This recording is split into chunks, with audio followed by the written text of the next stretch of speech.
All right, we're just about ready to get started. Let's just make sure everything's working, and we'll kick off in just a minute. All right, we're just about ready to get started. Let's just make sure everything's working.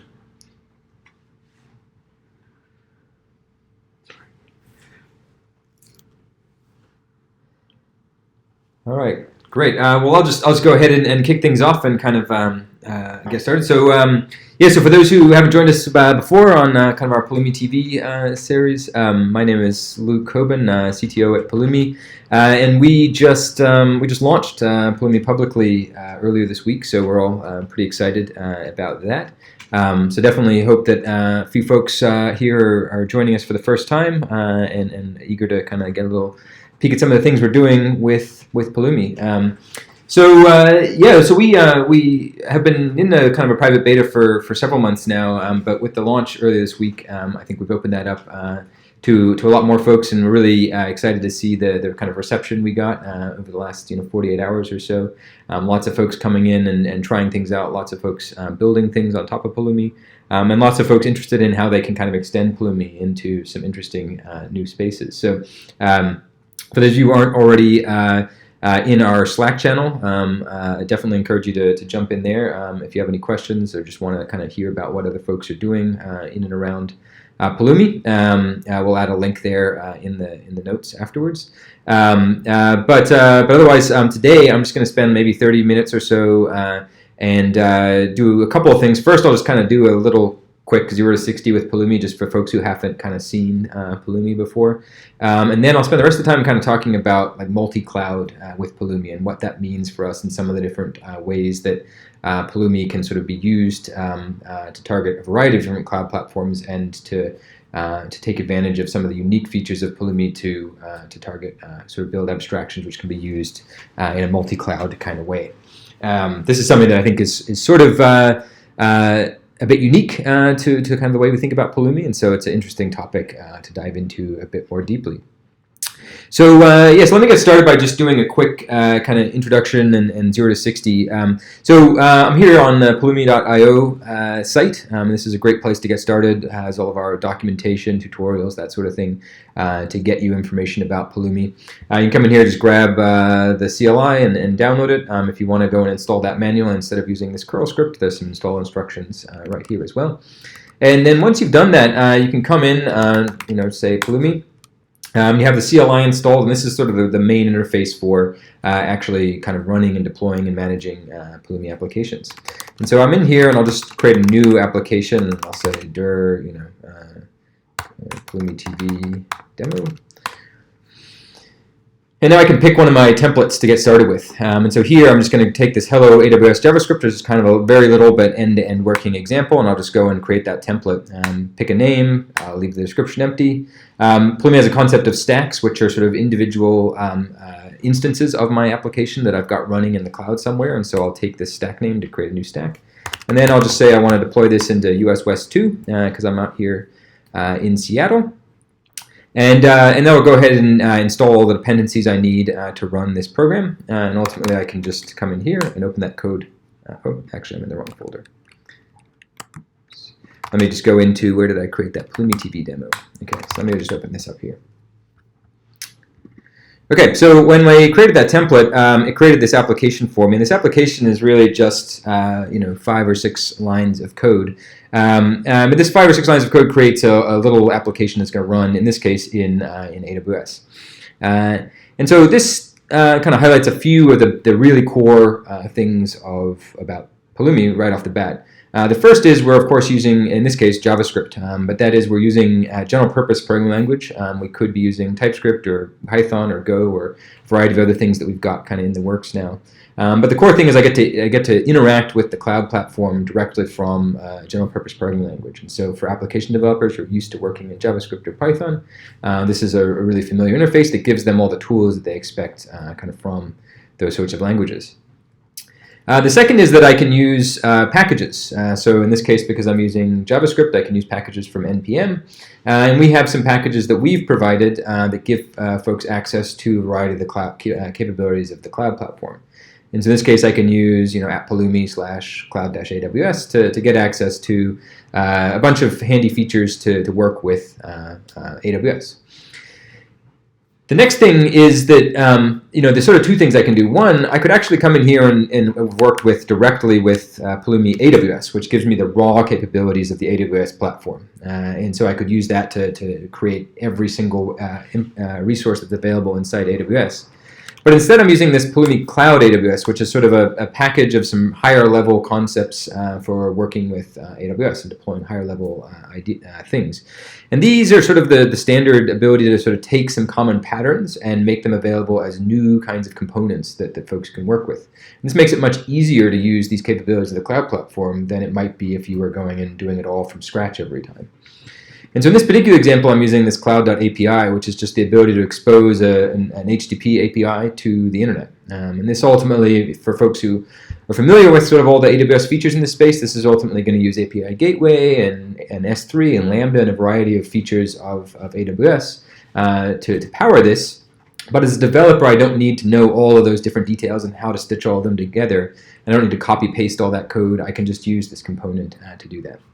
And so this program just creates that API and then does a few things. It hosts a static route on the root and points at this www folder, which has my static content, and this could be my React app, or it could be any piece of static content that I want to host. And then it hosts a route here which has some code, and so in this case it's just going to be some code which returns the string AWS when it's invoked. And so this is just a REST handler, very simple piece of code that I just want to run inline here. So to get a sense for kind of how this works, I can come over here and I can say Pulumi update now, and this will go and try and deploy that application that we just templated up into AWS. And so first off, we'll see that it does a preview when I do an update. And this tells me what is going to happen when I deploy this application. And you'll see that even though it was a simple application, just a few lines of code, and even though it only created this one sort of top-level resource, HTTP API, it actually created a lot of other granular resources underneath the hood. And these are all the things you sort of would expect to need inside AWS to build this kind of application. You need an API Gateway REST API, you need an AWS Lambda function, you need an AWS S3 bucket, you need some bucket objects for each of those files that you want to upload, etc. So sort of the things you might expect, but you can kind of see here how much work you'd have to go through to have done this directly. So I can say yes, go ahead and deploy this. And this will just go ahead and deploy all of those different things into AWS. And so right now we're actually calling AWS for each one of these and registering each of these resources in the AWS US West 2 region. This should take just a couple of seconds. For those of you who tuned in a few weeks ago, I was lamenting that this took a little bit longer than I was lamenting this took a little bit longer than we wanted, and we actually made a great improvement last week to make this a much faster. So this function now, last week I think that was taking about a minute to upload. Now it's taking 5 seconds or so. So really happy with that. Can you lift your terminal up again? Oh, okay. Apparently folks can't see the bottom of my screen, which is kind of important since that's where all the action's happening. So let me just try and pull that up. Okay. All right. All right, let me pull that up here. Is that better? Is that better? Okay, great.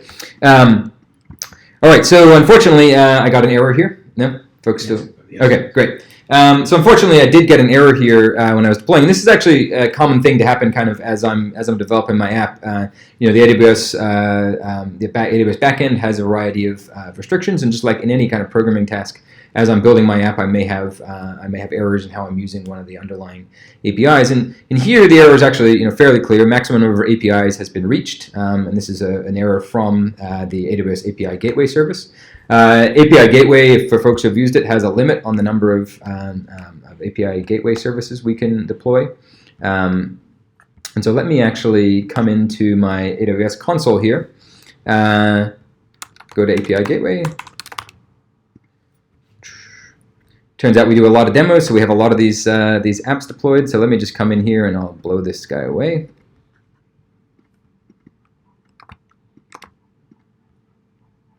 All right.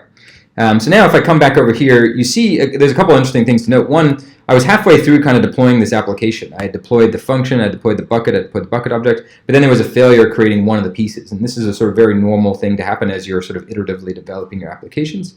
One of the nice things is when I come over here and say Pulumi update now, what we should see happen is we'll actually kind of pick up where we left off. All the stuff that we already were able to deploy won't need to be deployed again because it's already up there in AWS.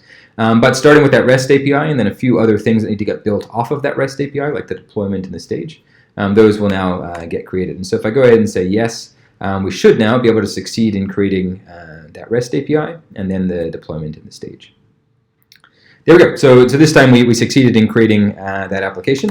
I can then go Pulumi stack output to kind of see what the outputs are. And there was this output, which was a URL. I can come up here and hit this. And then we see our static content here, and then it was served from AWS, and that AWS string came from that Lambda. Now, of course, I can change that to something else. So I can change that to Pulumi TV, for example. Come back over here and say Pulumi update. And this will now, again, go and say, hey, what are the changes I need to make to deploy this? And you notice, again, we don't have to change most of our application. Just the function object needs to change because its code got updated. And then we're being a little bit pessimistic here and saying because that function changed, we may need to update some of these other resources as well. But if I go ahead and just say yes, if I go ahead and just say yes, this will go and deploy those deltas. But the key thing here is that we don't have to deploy the whole application. So in just about 4.5 seconds there, where we were able to update our application. And that means that I can sort of iteratively develop a very tight inner loop on my application, even though I'm deploying this to the cloud and running a real application in the cloud. I can have that really nice sort of inner loop developer experience as I'm writing my code. And if I go and hit that same URL again, we should now see that it's serving Pulumi TV, not from AWS. So yeah, that's a quick little tour. The one thing I showed very briefly as I was troubleshooting there is I can come in to click on this permalink that's available, and I can come in and see sort of the activity that I've done on my stack. And so, for example, with that last update I did, I can see exactly the changes that I made as part of that update, and it was really just to replace this one string in that code there. I can see the details of all the other properties of this object that I created. And then I can even come into this resources tab and see details of every one of the resources that I've got. So for instance, I've got this Lambda function here. Click on that, dive right over into the AWS console, and we can see that was indeed hit twice because I just visited that site twice. So really easy to go from Pulumi and then to dive right back into the underlying cloud provider to get all the details that are available in that cloud provider. But end of the day, make it really simple to kind of author these sort of applications and take advantage of all those features of the cloud provider, but using just a very small amount of code kind of written at the level of abstraction that an application developer often thinks about doing that. Okay, so that was a really quick intro. There's a couple of things kind of I wanted to focus on for the rest of the time around kind of how Pulumi works in kind of a multi-cloud environment. So I think for me, there's sort of three aspects of what multi-cloud can mean.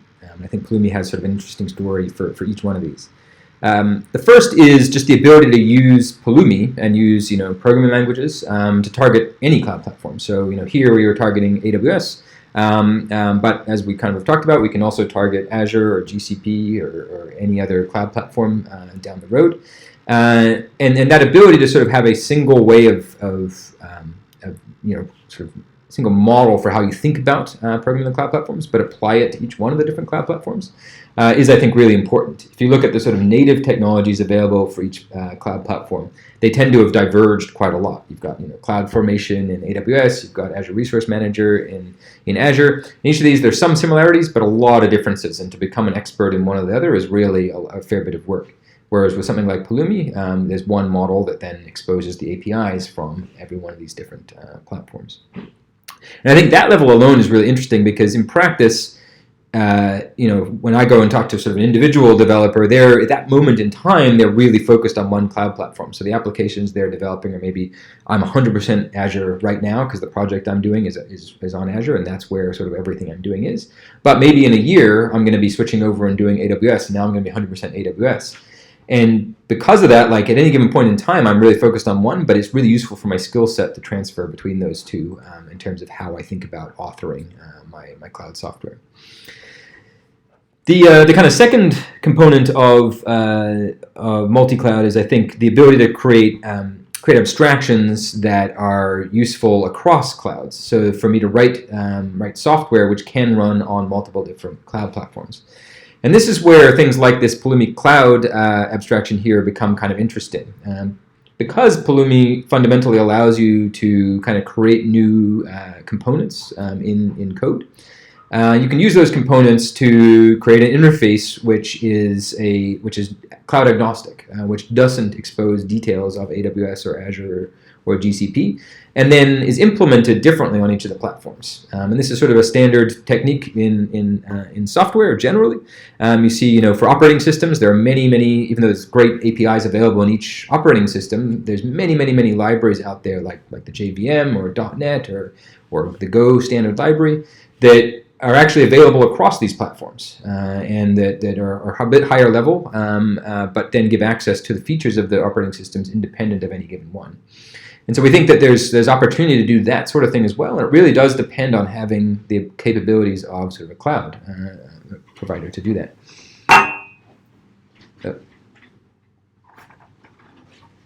Oh, sorry, I just got past a question that I'm seeing come up. So I think it was, where does the abstraction fall apart? If it does, okay, great. So these abstractions, abstractions aren't perfect ever. Abstractions always sort of have benefits and costs associated with them, and so it always makes sense to sort of use them when they make sense and not use them when they don't. And one of the great things that I think about Pulumi is that there's sort of the continuum is fully available. So if you want to program AWS directly, and I'll get into this in some demos in a second, if you want to program AWS directly and just use all the raw capabilities of AWS, you have all of that available. But where you want to work at a little bit higher level of abstraction, you can do that as well. And if that abstraction ends up sort of not having the capabilities you want, you can fold back down into an AWS specific thing. And I think of this a lot like what the experience is when you're using the JVM or any platform like that. You don't always need to go and use raw operating system level things, but sometimes you do, because there's a capability of the file system on Linux that is different than the capability of the file system on Windows. And sometimes it matters to work with those things, but a lot of the time it doesn't. And so where that line is a little bit different for the cloud providers than it is for operating systems right now. But we think sort of over time, it's actually going to become more like the experience you have kind of with operating systems and differences there. And so right now we're not opinionated on this. We kind of want to let folks do both cloud-specific stuff, which is sort of where a lot of the cloud application development is today, but also start giving folks the tools to think about how they can build abstractions that make sense across clouds. And so, again, this is not saying that, hey, we need to all be building cloud agnostic software today. It's just saying that this is a set of tools that I think are going to be increasingly valuable and important as we move forward. And I think there's something that Pulumi sort of uniquely helps to enable. The kind of the third category of multi-cloud, I think, speaks to another aspect of that same aspect of where these abstractions can make sense, and that is sort of Kubernetes.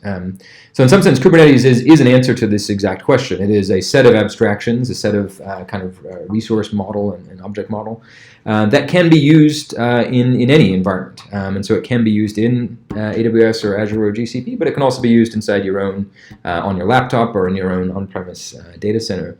And so Kubernetes has gone and defined, here are some abstractions which are generally useful, and then many of those abstractions are actually implemented differently on each of the cloud platforms. So when I stand up a load balancer in Kubernetes, that's going to do different things if I'm running on AWS or on Azure or on GCP. And so it's a similar kind of thing, but that's a formalized sort of object model that exists already today outside of Pulumi. And so one of the things we also can do with Pulumi is let you work with Kubernetes and let you sort of build things on top of that abstraction. And so I want to spend a little bit of time, just a few minutes, kind of touching on some code examples that highlight kind of each one of these areas.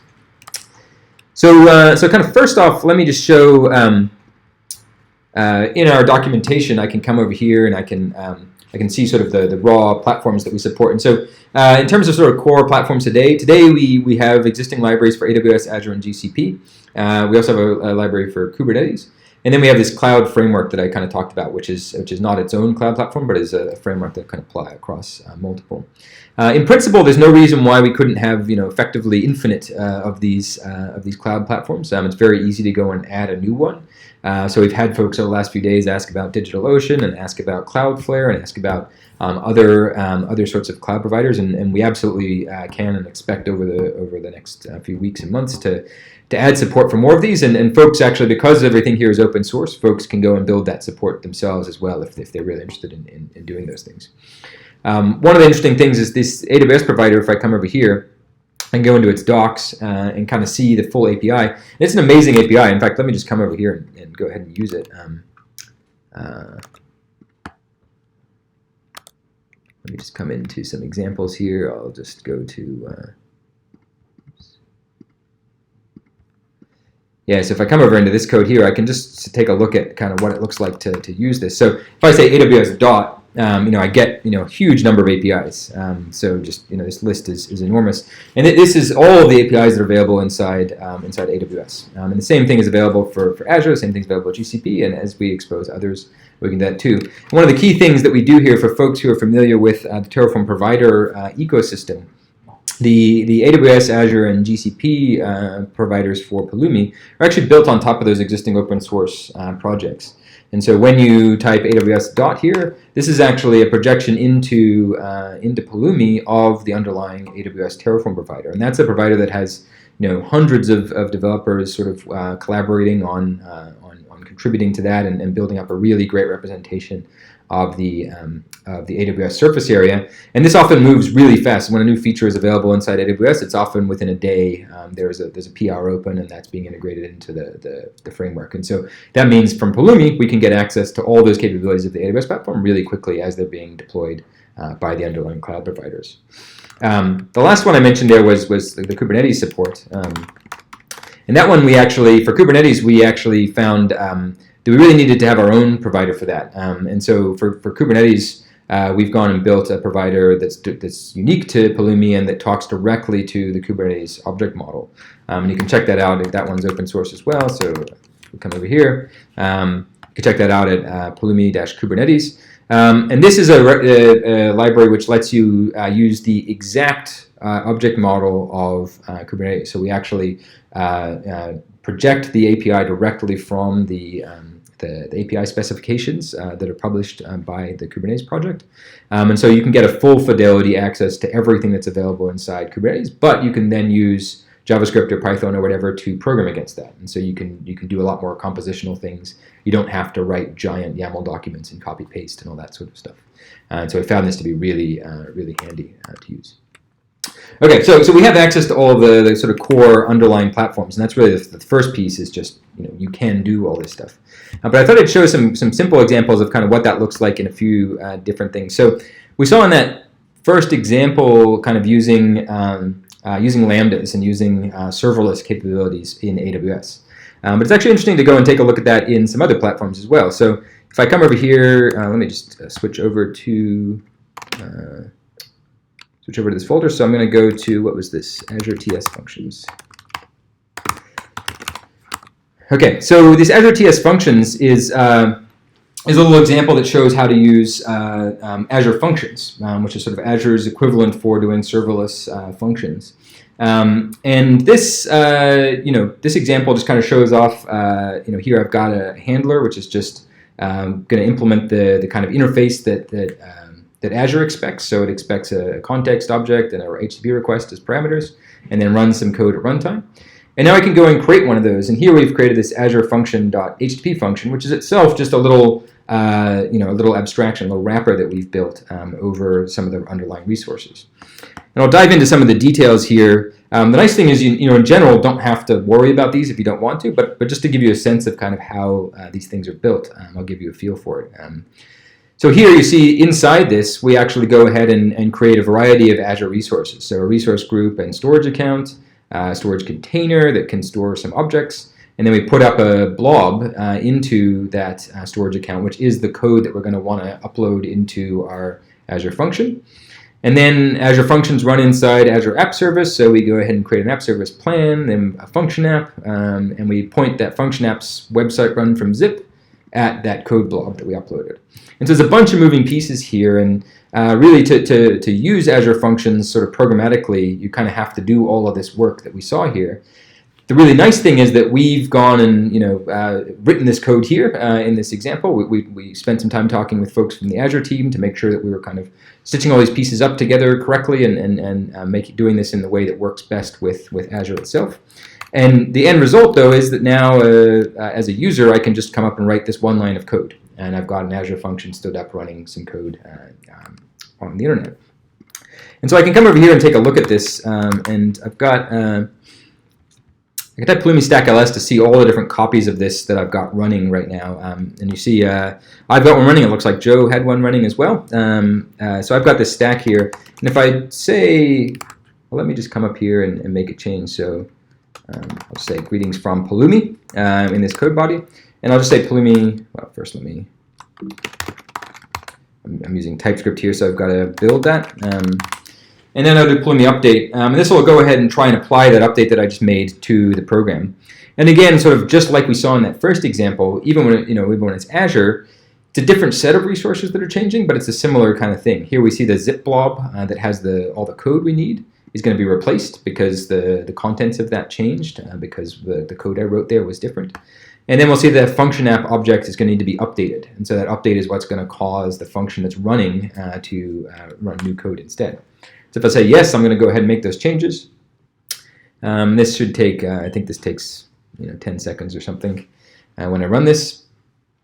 And this will actually go up to Azure again and deploy just those deltas into the cloud provider. And so if I do Pulumi stack output, we see we get this. And if I go ahead and hit that, cold start time on Azure is a little bit longer, so this takes a couple seconds to run. But we'll see, once it does, we'll see that this runs that code and has that same string that I just changed the code to print. And so again, it's a very simple way to deploy Azure Functions, just like we were able to deploy AWS Lambdas. And I'll show one more just because we talked about GCP as well, and we haven't done many GCP demos here. Let me see if I can find this. Maybe I don't have it open. All right, so let's go over here and we'll look at GCP. So we also have a Pulumi GCP repo in GitHub that folks can look at, and this has a few examples in it. One of the examples we have here is also just using Google Cloud Functions. And so just like we saw in the other kind of examples here, we're using those underlying pieces. In Google Cloud, it's similar. We have to create a bucket. We have to create a bucket object, which contains our index.js file that's built up out of this little handler here. And then we've got to create a GCP Cloud Functions function object. And so we can do the same thing in this example. Let me just go to that. Oops. Where was it? Serverless. Okay, so here we are in that, and I can do again Pulumi stack ls to kind of see what stacks I've got running for this. I've got just this one. Let me see if I can make a change in here. Let's make a change. Do Pulumi update. Actually, this is going to be TypeScript as well. So,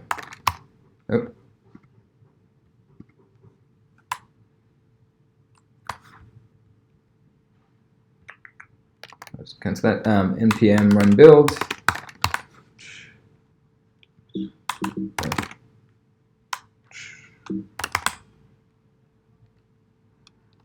Okay, now let me run Pulumi update.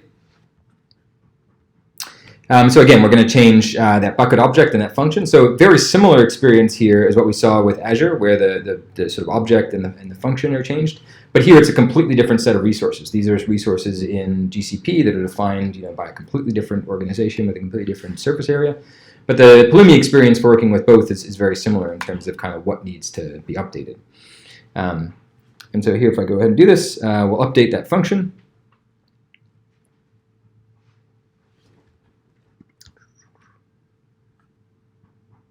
And this takes a second as well. One thing I will do just while I'm waiting on that is actually come over here and show you, so we can see that Cloud Function actually in the Google Cloud Platform console. So if I refresh this, I think this was version 5, we should be seeing version 6 once this gets deployed. Yep, so there we go. So now we're on version 6. Deployment started 11/28/56. That sounds like I was right about now. And so I guess it still knows oh, and there we go. Now it knows it was deployed. And so this should have finished. Yep, there we go. And so that function, we can see kind of the diagnostics about when it was run and all that sort of stuff in the Google Cloud Console.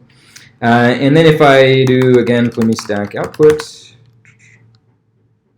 and I can even do Pulumi curl,